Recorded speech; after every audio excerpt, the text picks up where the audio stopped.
ಇಲ್ಲಿ ಕಾಣ್ತಾ ಇರೋ ಪ್ರಾಬ್ಲಮ್ಮು BBA ಸೆಮಿಸ್ಟರ್ ಎಕ್ಸಾಮ್ 2022ನಲ್ಲಿ ಕೇಳಿರೋ ಪ್ರಾಬ್ಲಮ್. ಇದು ಕೂಡ ಫಸ್ಟ್ ಚಾಪ್ಟರ್ಗೆ ರಿಲೇಟೆಡ್ ಆಗಿರೋ ಪ್ರಾಬ್ಲಮ್ಮೇ, 6 ಮಾರ್ಕ್ಸ್ದು ಟ್ರೇಡಿಂಗ್ ಅಕೌಂಟ್ ರಿಲೇಟೆಡ್. ಬನ್ನಿ ಈಗ ಆ ಪ್ರಾಬ್ಲಮನ್ನು ಅಬ್ಸರ್ವ್ ಮಾಡಿ. Prepare a trading account of mister Sagar for the year ending 31st March 2025. Information ಅನ್ನು ಅಬ್ಸರ್ವ್ ಮಾಡಿ. Purchase of materials 2,50,000, carriage on purchases 6,000, wages 70,000, stock of goods on 1/4/2024. ಇದು ಓಪನಿಂಗ್ ಸ್ಟಾಕ್, ಓಪನಿಂಗ್ ಡೇಟ್ ಅಲ್ಲಿ ಇದೆ, 3,60,000 rupees ಇದೆ. Next stock of goods on 31/3/2025. ಇದು end date ಅಲ್ಲಿ ಇದೆ, year ending date ಅಲ್ಲಿ ಇದೆ. ಹಾಗಾದ್ರೆ ಇದು closing stock worth rupees 3,80,000. Next sales 6,50,000 ಕೊಟ್ಟಿದ್ದಾರೆ. ಸೇಲ್ಸ್ ರಿಟರ್ನ್ಸ್ ಇದೆ 80,000, ಪರ್ಚೇಸ್ ರಿಟರ್ನ್ಸ್ ಇದೆ 30,000. Next duty and clearing charges ಇದೆ 70,000. ಇದು ಕೂಡ ನಮಗೆ ಡೈರೆಕ್ಟ್ ಎಕ್ಸ್ಪೆನ್ಸಸ್ ಆಗುತ್ತೆ. ನೆಕ್ಸ್ಟ್ ನೋಡಿ, factory rent and lighting expenses. Factory related ಯಾವ ಎಕ್ಸ್ಪೆನ್ಸಸ್ ಆದರೂ ಕೊಡಲಿ, direct expenses 30,000. Next factory salary ಅಂತ ಇದೆ 20,000. ಇಫ್ ಇನ್ ಕೇಸ್ ಅವರು ಸ್ಯಾಲರಿ ಅಂತ ಕೊಟ್ಟಿದ್ರೆ ನಾವು ಅದನ್ನ P&L ಅಕೌಂಟಲ್ಲಿ ರೆಕಾರ್ಡ್ ಮಾಡ್ತೀವಿ. ಫ್ಯಾಕ್ಟರಿ ಅಂತ ಏನಾದರೂ ಯೂಸ್ ಮಾಡಿದ್ದಾಗ ಅದನ್ನು ನಾವು ಫ್ಯಾಕ್ಟರಿ ಬಿಲ್ಡಿಂಗ್ ಅಲ್ಲಿ ಇನ್ಕಾರ್ಡ್ ಆಗಿರೋದಕ್ಕೆ, ಅದು ಪ್ರೊಡಕ್ಷನ್ ಪ್ರೊಸೆಸ್ ಅಲ್ಲಿ ಇನ್ವಾಲ್ವ್ ಆಗಿರೋದಕ್ಕೆ ಅದನ್ನು ನಾವೇನಂತ ಟ್ರೀಟ್ ಮಾಡಬೇಕು, ಡೈರೆಕ್ಟ್ ಎಕ್ಸ್ಪೆನ್ಸಸ್ ಅಂತ ಟ್ರೀಟ್ ಮಾಡಬೇಕು. ಅದು 20,000 ಇದೆ. ಕ್ಯಾರಿಯೇಜು ಪರ್ಚೇಸ್ ಆಗಿರೋ ಟೈಮಲ್ಲಿ ಇನ್ಕಾರ್ಡ್ ಆಗಿರುತ್ತೆ, ಅದು ಡೈರೆಕ್ಟ್ ಎಕ್ಸ್ಪೆನ್ಸಸ್ಸು. ವೇಜಸ್ ನಾವು ಫ್ಯಾಕ್ಟ್ರಿ ಬಿಲ್ಡಿಂಗಲ್ಲಿ ಕೆಲಸ ಮಾಡೋ ಲೇಬರ್ಸ್ಗೆ ಕೊಡ್ತೀವಿ, ಅದು ಕೂಡ ಡೈರೆಕ್ಟ್ ಎಕ್ಸ್ಪೆನ್ಸಸ್ಸು. ಈಗ ನಾವು ಈ ಇನ್ಫಾರ್ಮೇಷನನ್ನು ಬೇಸ್ ಆಗಿಟ್ಕೊಂಡು ಟ್ರೇಡಿಂಗ್ ಅಕೌಂಟನ್ನು ಪ್ರಿಪೇರ್ ಮಾಡೋಣ. ನೋಡಿ, ನಾನು ಇಲ್ಲಿ ಹೆಡ್ಡಿಂಗ್ ಕೊಟ್ಟಿದ್ದೀನಿ, in the books of mister Sagar. ಅವರು ಮಿಸ್ಟರ್ ಸಾಗರ್ ಯಾರಪ್ಪ ಅಂದರೆ ಸೋಲ್ ಟ್ರೇಡರ್. ಅದರಲ್ಲಿ ನೇಮ್ ಆಫ್ ದಿ ಅಕೌಂಟ್ ಇದೆ ನೋಡಿ, trading account for the year ending 31/3/2025. Start ಮಾಡೋಣ. Trading account starts with opening stock to opening stock. ಯಾವಾಗಲೂ ಅಷ್ಟೇ ಟ್ರೇಡಿಂಗ್ ಅಕೌಂಟ್ ಅಲ್ಲಿ ಫಸ್ಟ್ ಐಟಮ್ ಓಪನಿಂಗ್ ಸ್ಟಾಕ್ ಇರಬೇಕು. ಓಪನಿಂಗ್ ಸ್ಟಾಕ್ ಎಷ್ಟಿದೆಯಪ್ಪ ಇಲ್ಲಿ ಅಂತಂದ್ರೆ 3,60,000 rupees ಇದೆ. ನೆಕ್ಸ್ಟ್ ಫಸ್ಟ್ ಐಟಮ್ ಬನ್ನಿ. ಈಗ ಫಸ್ಟ್ ಇನ್ಫಾರ್ಮೇಶನ್ ಅಲ್ಲಿ ಪರ್ಚೇಸಸ್ ಇದೆ, ಟು ಪರ್ಚೇಸ್ ಆಫ್ ಮೆಟೀರಿಯಲ್ಸ್. ಅಲ್ಲೇನು ಕೊಟ್ಟಿದ್ರೆ ಅದು ತಗೊಳ್ಳಿ, ಪರ್ಚೇಸ್ ಆಫ್ ಮೆಟೀರಿಯಲ್ಸ್.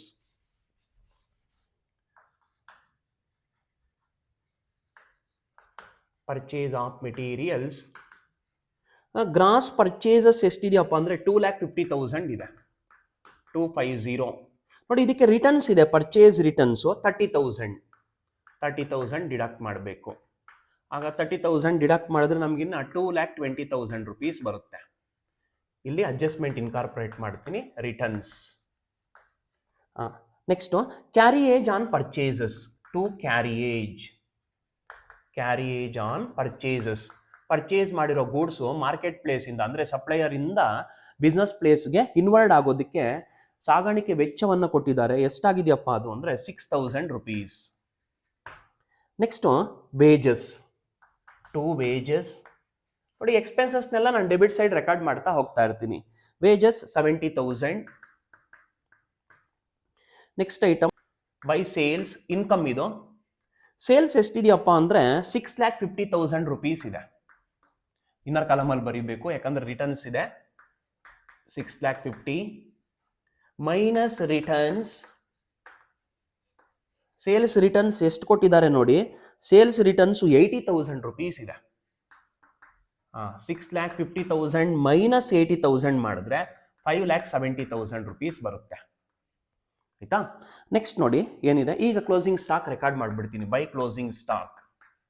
ಇನ್ನು ರೈಟ್ ಹ್ಯಾಂಡ್ ಸೈಡ್ ಯಾವ ಐಟಮ್ಸು ಬರೋದಿಲ್ಲ. ಕ್ಲೋಸಿಂಗ್ ಸ್ಟಾಕ್ ಎಷ್ಟಿದೆಯಪ್ಪ? ಕ್ಲೋಸಿಂಗ್ ಸ್ಟಾಕ್ ಅಂದರೆ 3,80,000 rupees ಇದೆ.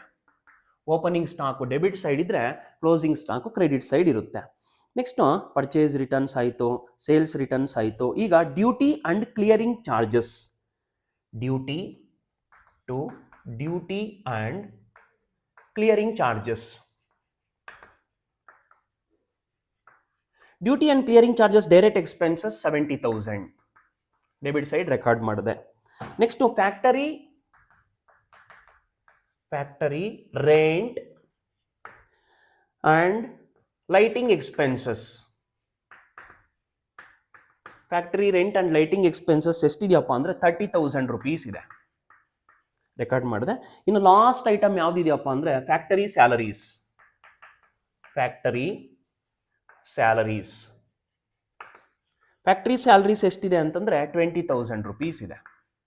ನೋಡಿ ನಿಮ್ಗೆ ಇನ್ನೊಂದ್ಸರಿ ಹೇಳ್ತಾ ಇದ್ದೀನಿ, ಫ್ಯಾಕ್ಟರಿ ರಿಲೇಟೆಡ್ ಏನೇ ಎಕ್ಸ್ಪೆನ್ಸಸ್ ಕೊಟ್ರು ನಾವು ಟ್ರೇಡಿಂಗ್ ಅಕೌಂಟ್ ಅಂಡರಲ್ಲಿ ರೆಕಾರ್ಡ್ ಮಾಡಬೇಕು. ಇನ್ನೊಂದು ನೋಡಿ, ಕ್ಯಾರಿಯೇಜ್ ಇನ್ವರ್ಡ್ ಅಂತ ಇರುತ್ತೆ, ಫ್ರೈಟ್ ಇನ್ವರ್ಡ್ ಅಂತ ಇರುತ್ತೆ. ಇವು ಟ್ರೇಡಿಂಗ್ ಅಕೌಂಟಲ್ಲಿ ರೆಕಾರ್ಡ್ ಮಾಡಬೇಕು. ಫ್ರೈಟ್ ಔಟ್ವರ್ಡು, ಕ್ಯಾರಿಯೇಜ್ ಔಟ್ವರ್ಡು ಇದನ್ನ ನಾವು P&L ಅಕೌಂಟ್ ಅಂಡರಲ್ಲಿ ರೆಕಾರ್ಡ್ ಮಾಡಬೇಕು. ಯಾಕೆ ಅಂದರೆ ಇನ್ವರ್ಡ್ಸು ಪರ್ಚೇಸ್ ಆಗೋ ಟೈಮಲ್ಲಿ ಅಪಿಯರ್ ಆಗಿರುತ್ತೆ, ಈ ಔಟ್ವರ್ಡ್ಸ್ ಇರುತ್ತಲ್ಲ ಸೇಲ್ಸ್ ಆಗೋ ಟೈಮಲ್ಲಿ ಅಪಿಯರ್ ಆಗಿರುತ್ತೆ. ನಾವು ಟ್ರೇಡಿಂಗ್ ಅಕೌಂಟಲ್ಲಿ ರೆಕಾರ್ಡ್ ಮಾಡೋದು ಎಲ್ಲಿವರೆಗೂ ಅಂದರೆ ಅಪ್ ಟು ಪ್ರೊಡಕ್ಷನ್ ಆಗೋವರೆಗೂ ಅಷ್ಟೇ ಇಲ್ಲಿ ರೆಕಾರ್ಡ್ ಆಗುತ್ತೆ.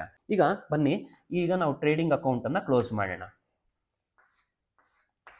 ಈಗ ಟ್ರೇಡಿಂಗ್ ಅಕೌಂಟ್ ಕ್ಲೋಸ್ ಮಾಡ್ತಾ ಇದ್ದೀವಿ ಅಂದರೆ ಯಾವ ಸೈಡ್ ಗ್ರೇಟರ್ ಇದೆ ಅಂತ ನಾವು ಫಸ್ಟ್ ಚೆಕ್ ಮಾಡ್ಕೋಬೇಕು. ನೋಡಿ ಇಲ್ಲಿ ನಮಗೆ ಕ್ರೆಡಿಟ್ ಸೈಡೇ ಗ್ರೇಟರ್ ಇದೆ. ಕ್ರೆಡಿಟ್ ಸೈಡ್ ಗ್ರೇಟರ್ ಫಿಗರ್ ಎಷ್ಟು ಬರ್ತಾ ಇದೆಯಪ್ಪ ಅಂತಂದ್ರೆ 9,50,000 rupees ಬರ್ತಾ ಇದೆ. 9,50,000. 9,50,000 ಮೈನಸ್ 20,000, 30,000, 70,000, 70,000, 6,000, 2,20,000, 3,60,000 ಅನ್ನ ನೀವು ಡಿಡಕ್ಟ್ ಮಾಡಿದ್ರೆ ನಿಮಗೆ ಬ್ಯಾಲೆನ್ಸಿಂಗ್ ಫಿಗರ್ ಎಷ್ಟು ಬರುತ್ತೆ ಅಂತಂದ್ರೆ 1,74,000 ಬರುತ್ತೆ. This balancing figure we treated as gross profit to gross profit. ಯಾಕೆ ಅಂತ ನಿಮಗೆ ಗೊತ್ತಿದೆ. ಯಾಕೆ ಅಂದರೆ trading account credit side debit ಸೈಡ್ಗಿಂತ ಗ್ರೇಟರ್ ಇದೆ, ಇನ್ಕಮ್ಸು ಎಕ್ಸ್ಪೆನ್ಸಸ್ಗಿಂತ ಜಾಸ್ತಿ ಇದೆ. ಎಷ್ಟು ಜಾಸ್ತಿ ಇದೆಯಪ್ಪ ಅಂದರೆ 1,74,000 rupees ಇದೆ. ಇದನ್ನು ನಾವು ಪ್ರಾಫಿಟ್ ಅಂತ ಟ್ರೀಟ್ ಮಾಡ್ತೀವಿ. ಟೋಟಲ್ ಪ್ರಾಫಿಟ್ ಅಂದರೆ ಗ್ರಾಸ್ ಪ್ರಾಫಿಟ್ ಅಂತ ಟ್ರೀಟ್ ಮಾಡ್ತೀವಿ. Carry down balancing figure 1,74,000. ಇಷ್ಟು ಮಾಡಿದ್ರೆ ನಮಗೆ 6 marks ಬರುತ್ತೆ.